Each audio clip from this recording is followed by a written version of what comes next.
Oi, pessoal! Vamos dar continuidade então aos nossos vídeos sobre os alunos com dificuldades de aprendizagem, tá bom? Então vamos lá. Esses alunos das DAEs, né, as dificuldades de aprendizagem específicas, eles geralmente se encontram nos extremos do equilíbrio normal, entre o lado esquerdo e o lado direito do cérebro. Os alunos com dislexia, né? A gente vai falar muito sobre dislexia porque foi um dos pedidos da Valéria, né? Que a gente está com um caso aqui com possibilidade dessa dificuldade, para a gente poder então analisar e estar ajudando vocês nessa tarefa com eles, tá bom? Então, os alunos com dislexia geralmente são muito orientados pelo lado direito do cérebro.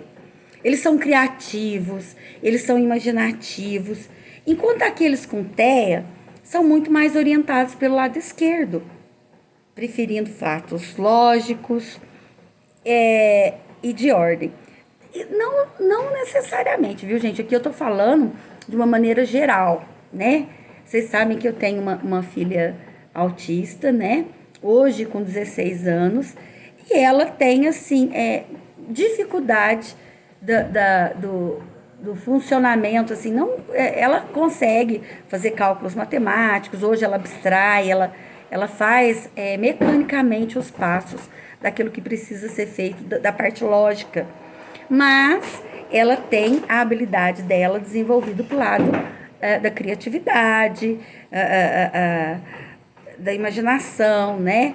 Mas tanto a imaginação quanto a criatividade, essa parte artística dela é muito técnico, né? Então ela faz sim, mas ela aprende de forma mecânica, certo? De forma lógica. Essa que tá a diferença, tá? Do autista, no caso do autismo, no caso dela, né? Ela vai fazer desenhos? Vai, mas ela precisa ter a técnica. E ela explora essa técnica até ela aprender, né? Isso acontece com ela e com vários outros casos, né, dentro do espectro autista, que buscam a técnica do desenho, a técnica por exemplo, de um trabalho manual, né? Então, são coisas que eles buscam. Até do estudar, né? Eles desenvolvem um jeito próprio para isso, né? Dentro de uma rotina que é bastante rigorosa, e que eles mesmos se dão muito bem com essa rotina, até nem gostam de quebrar ela, né? E é mais fácil até. Eu acho que a pessoa, assim, por exemplo, eu que tenho 2 filhas, né? Que uma tem receita e outra não tem. Porque uma segue uns padrões esperados para a rotina dela, né? E a outra é bem mais, assim, imprevisível, né? E a gente tem que estar acompanhando também. Então, dentro da sala de aula também é assim, né, gente? A gente tem essas imprevisibilidades que acontecem na forma de aprender de cada um, né? Com a gente também, e assim por diante, né? Então, os TEAs são mais orientados pelo lado esquerdo, preferindo fatos lógicos, ordem, técnica, mecânica e tal. Então, isso mostra, pessoal, a importância da gente empregar o quê? Os métodos de ensino variados e de uso de uma série de maneiras para fornecer as informações. Não só uma maneira, não só aquela maneira padrão que a gente está acostumado, de passar ali no quadro, esperar que eles copiem e que você fale e eles entendam, né? Existem, como eu disse para vocês, o cérebro processa as informações de maneira diferente em nós e nessas pessoas com as dificuldades específicas de aprendizagem. Visual, falado. Então, a gente misturar tudo isso ou aplicar essas técnicas junto para uma aula como diz, não é um tiro no escuro. Ou seja, na verdade, uma maneira de estar conseguindo ter a possibilidade de acolher a aprendizagem de todos, certo? Né? Não é variar uma aula específica só de um jeito, é você colocar dentro de todas as suas aulas todos esses recursos, os recursos visuais, o auditivo, todos os sentidos sensoriais, né? Quanto mais eles são usados dentro desse grupo, mais chances a gente tem de alcançar todos, certo? Então, como professores, nós estamos inclinados a ensinar de forma como gostamos, da forma que a gente gostou de aprender, da forma com que eu aprendo.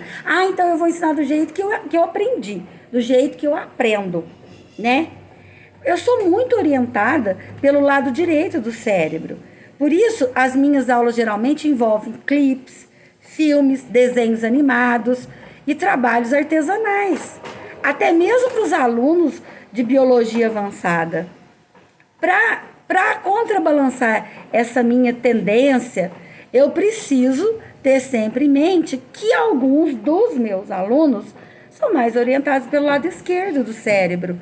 E eles preferem uma aula, uma ficha, um resumo, em vez de ter que fazer um cartaz, né? Então, eu dei aqui um exemplo, como se eu fosse uma professora de biologia e que eu tivesse que dar uma aula, né, em forma bem mais visual e que eles confeccionassem algo, né, que me devolvessem algo visual, mas construído por eles. Um texto também é uma construção própria e pode ser feita de uma maneira, uma ficha resumo, né? E aí seria também uma forma desse aluno que tem essa facilidade de aprender. Então é útil a gente ter a consciência de seus pontos fortes e os seus pontos fracos. E estilo de aprendizagem. Estilo de aprendizagem. Entender que os outros podem pensar de maneira diferente. Tá? Baseado nisso, vamos falar sobre os estilos de aprendizagem. Tá? Quais são os estilos de aprendizagem, então? A gente tem a informação que é recebida através de 3 canais. Quais seriam esses 3 canais? O visual, o auditivo e o sinestésico. Eu vou falar para vocês que eu sou uma mistura dos 3, tá? Mas a gente tem como tá entendendo esses estilos de aprendizagem, sim. Olha só, a maioria das pessoas, ela tem um canal ou estilo de aprendizagem que é preferido por ela, tá? As lições mais bem sucedidas são o máximo possível multissensoriais. Então, são aquelas que usam todos esses 3, certo? Essas são as melhores, ficam marcadas, né? Isso incentiva os alunos a usar esses 3 canais de aprendizagem, né? E o conteúdo da lição, ele é reforçado de várias maneiras. É importante a gente lembrar que alguns alunos com dificuldade de aprendizagem específica, eles podem ter problemas para assimilar e recordar o conteúdo apresentado de uma só forma, só escrito, ou só visto, ou só falado. É vital a gente usar essa variedade de abordagens e canais de aprendizagem para a gente interagir com eles, né? Se não há interação, não há aprendizado, tá? Então, às vezes, esses 3 estilos de aprendizagem, eles são subdivididos ainda mais. O auditivo, ele pode ser separado em verbal ou musical. Uma vez que essas habilidades, elas desenvolvem diferentes lados do cérebro. E aí, tá tudo bem, né? Muito legal vai ser essa aula. Também, a gente nota que o fato de alguns indivíduos que são sociáveis, com boas habilidades interpessoais, eles saem melhor em atividades de grupo. O que é uma atividade interpessoal? Ele sabe lidar com as pessoas, ele sabe aceitar a opinião das pessoas, sabe agregar a opinião das pessoas, sem se impor, né?